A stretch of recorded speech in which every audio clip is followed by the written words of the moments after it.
Say it one more time, man. People don't like to read. People don't like to read. I wish I had it with me. I'll just show you. Anyway, we'll do that later. Anyway, I'll show you how simple the process is, but you won't do it. It's gonna be in the class. It's gonna be in the class. It's gonna be in the class, right? Context is important because you might hear from Joe Blow, oh yeah, just put everything to 99 or you can't do that no more.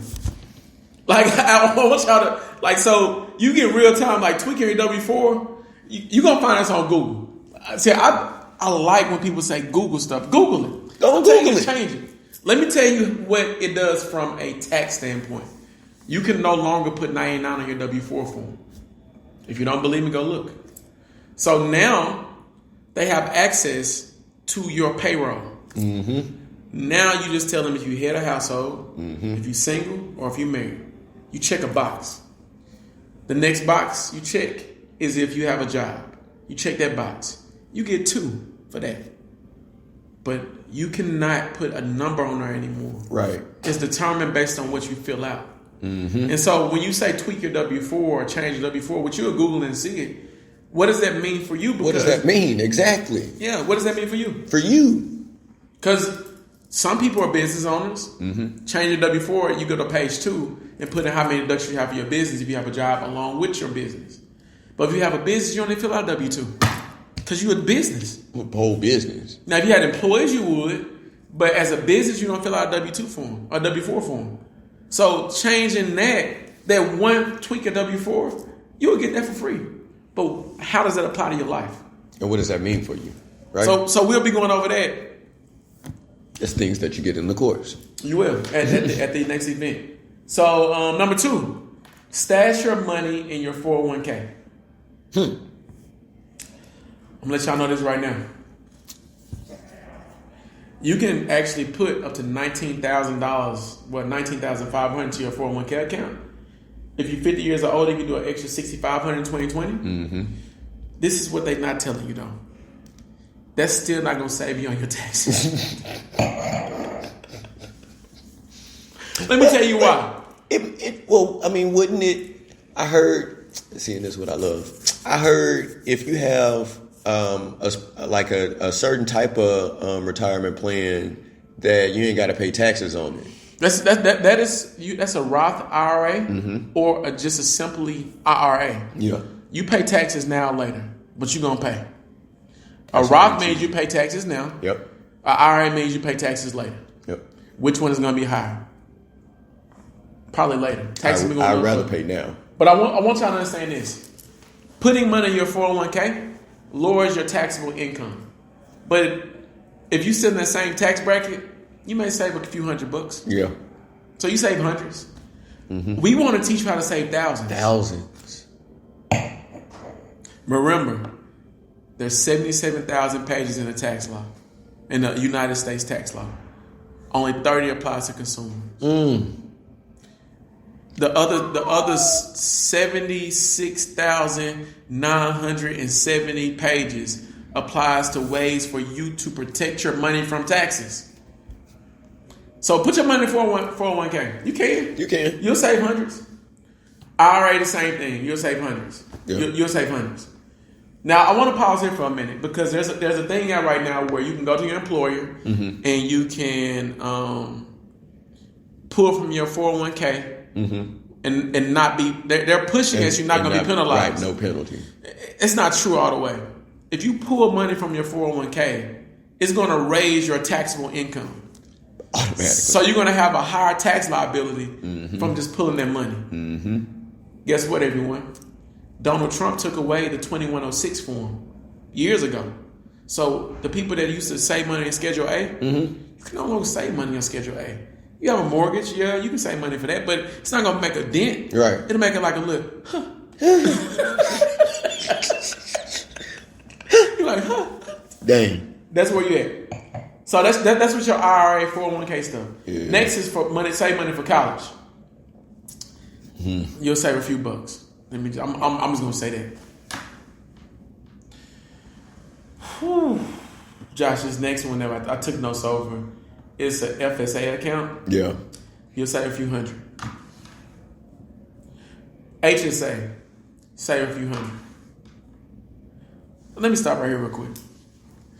If you're one of those people in the upper middle class or just the middle class alone, the consumer stuff you can do is not going to save you a whole bunch of money. No. I'm talking about hundreds. Right. Maybe 1,000. But if you owe 7,000, is $100 going to help you? That's not doing nothing for that debt, bro. That's it. I mean, what are you doing? Charitable contributions, man. Let's get to this next, because this is what you're gonna get when you Google. This is what you You're gonna get. get when you Google. So when it talks about making charitable contributions, let me give you what that means from a tax standpoint, because a lot of people don't understand this. If the government gives you, let's say for instance, you are single and you're head of household. Mm-hmm. So you're head of household. So that means that your tax deduction for being head of household, you got to have a person and a person you take care of. Mm-hmm. I mean, a person you take care of. Mm-hmm. At head of household, you get a deduction of $18,000. Let's say, for instance, you say, you know what, I'm going to go donate to charity. Mm-hmm. And you're doing the right thing amongst people. You like, I give my money away to charity. Yeah. And let's say, for instance, you get $5,000 away. Mm-hmm.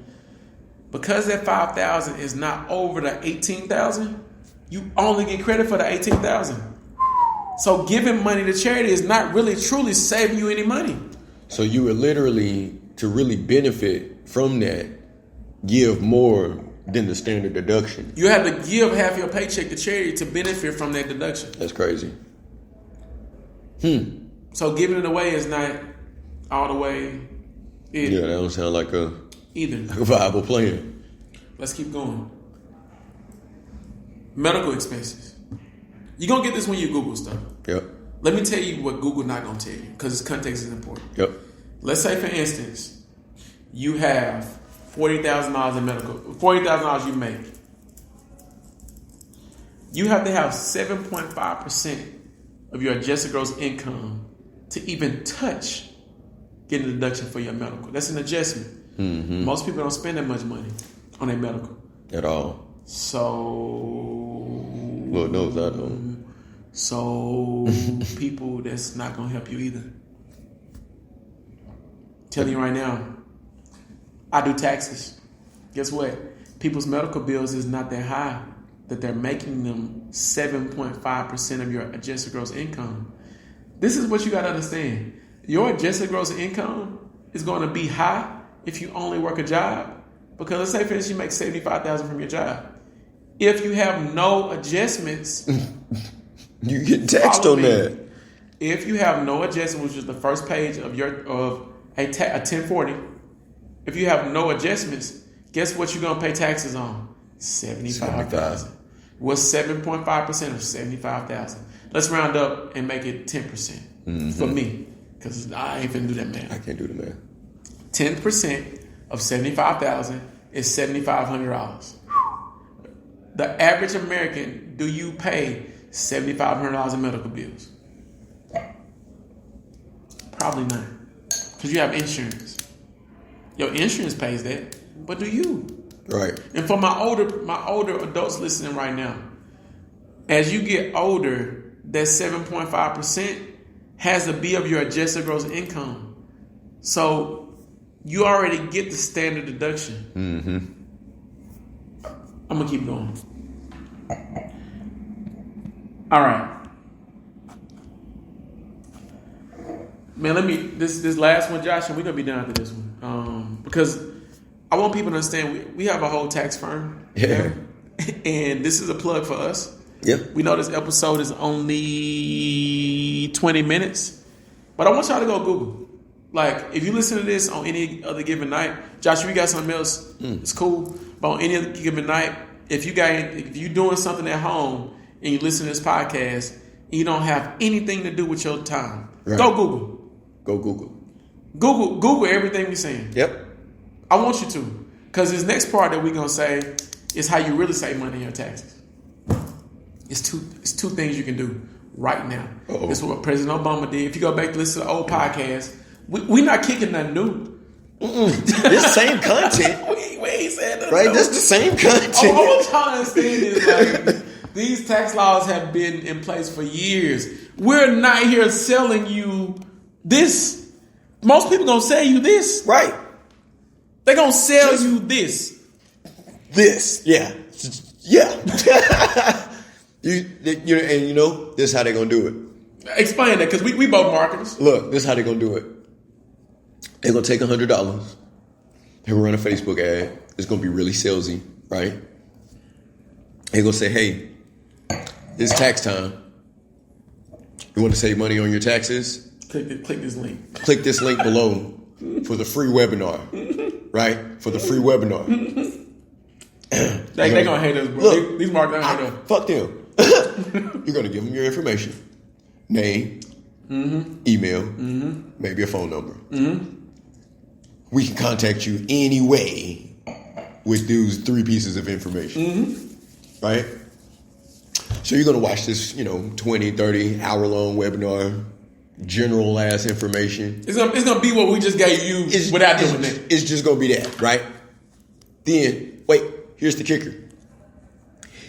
At the end, they're going to be like, if you want to know more, click the link for our $99 That's called a call to action. ebook. That's called a call to action. Right. We market too, like we market too. Like, come on, man. That's called a call to action. After you do the call to action, you're gonna go into another funnel. And then the other funnel is gonna be like, hey, we got this $99 class, but if you wanna know more, about what we just gave you for free, pay $119 and get into our coaching classes. And that's how it works. Why? Because human behavior is really predictable. This is what's predictable, Josh. It's going to hurt people's feelings on the podcast and people that's watching us right now. I don't care. We can say this every Wednesday, but most people are not going to take action. No. Because you have not decided. If we go back to 1A that we talked about earlier, your mindset hasn't caught up with the action that you want to take. I want you to hear what I'm saying. Your mindset hasn't caught up with the action that you're desiring to take. Because you haven't made a choice to say, I'm going to cut these people off that I need to. Not saying that cutting people off is the only answer. Communicate first. Mm-hmm. But if they deserve to be cut off, cut them off. Yeah, communicate.